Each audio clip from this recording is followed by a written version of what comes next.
My name is Adrian Martinez. I live in Albuquerque, living here in Albuquerque, but I grew up in Chimayo, which is northern New Mexico.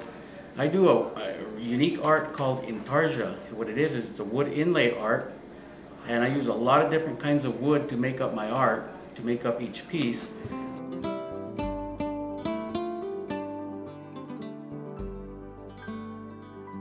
I first started doing woodworking, and that's how I got into this type of art. I did a lot of woodworking when I was growing up, some Southwest furniture. And then I moved on to wood carving. Did a lot of the wood carving, and that's how I kind of transitioned into this type of art, which is wood inlay art. You can look at the piece here, and it's called wood. It's wood inlay. It's called Intarsia. Intarsia is basically the Italian word for inlay, and that's how I got started with inlays. I did a lot of my carvings, and I translated over to wood inlay, so I wouldn't have to use no paints or stains, because I don't use any paints or stains in my work. I do a lot of Southwest scenery, and since I grew up in northern New Mexico, I do a lot of Southwest scenery, mountains, a lot of Indian Pueblo scenes. I like the culture of different Pueblos up north and our Hispanic culture, and that's kind of what inspires me to do all my work. And then in Santa Fe, as a matter of fact, there's a lot of santeros who do the saints and the retablos, paint with natural pigments. They inspire me a lot, as a matter of fact.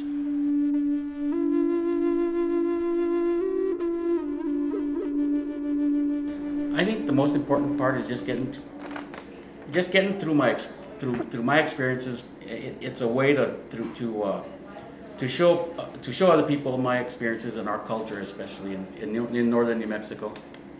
I grew up doing woodwork. I went to college, became a mechanical engineer, worked a regular job for about 12 years with that. And then I thought I really wanted to do the artwork and make it a career, so I transitioned over from that to making artwork my full-time job.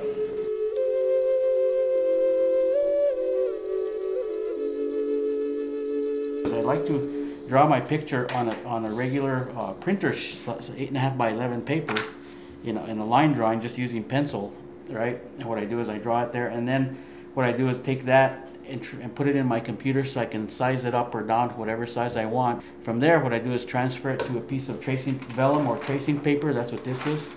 So I can see through it. You can see through it, and that's how I start cutting each piece of wood. But I start with a drawing piece on the tracing paper so I can look through for the color and grain direction. So what you can see, if I put it on any piece of wood, I can see the wood behind there.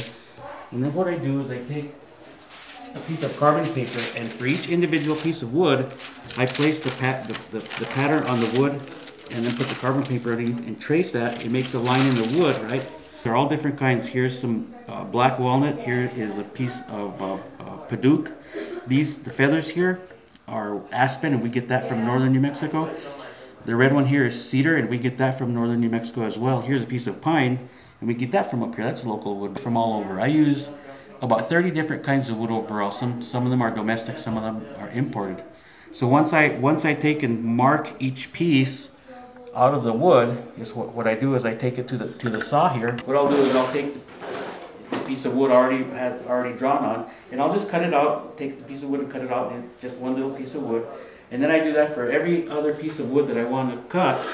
I'll say take this wood and cut that piece out, and all the other ones. Once I get all the pieces cut, I fit them kind of like a puzzle, and that's kind of what takes the longest, is just to get them fit together. And then after that, I take each piece of wood to the sander. This is my sanding station, and what I do is I take it and sand each piece of wood, put a contour on it, make it look really, really nice, get all the saw marks off it and everything. After I sand it, then what I do is I glue it.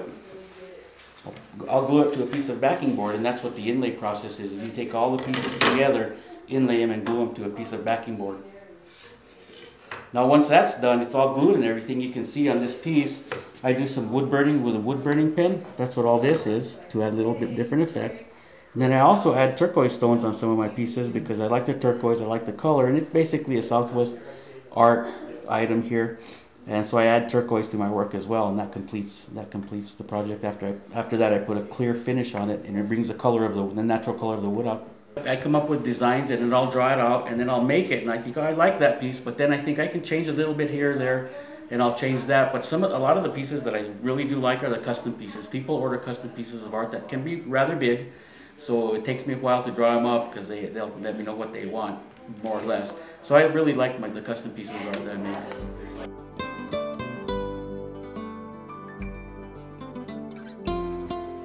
How do you think you can improve your art in the future? I think just practice and continue doing my art, and maybe searching for different kinds of wood, maybe different color schemes if I see different things out there. But I think mostly just continuing to practice and learn about my culture, so I can include that and make that part of my artwork in the pictures that I do. Is it getting harder to find the wood that you need?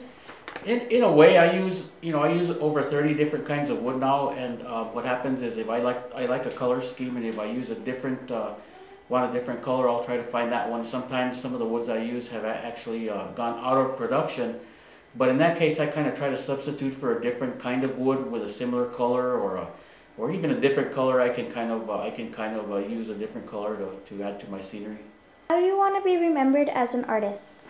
I think mostly as an artist, if I can carry this to my kids, maybe get them interested in doing something like this, or at least drawing some of the things I do with our heritage and our culture of northern New Mexico. Because I'm really into the culture of northern New Mexico, and I really like the history, and I like doing family trees, and I just like, so we can remember generations before us.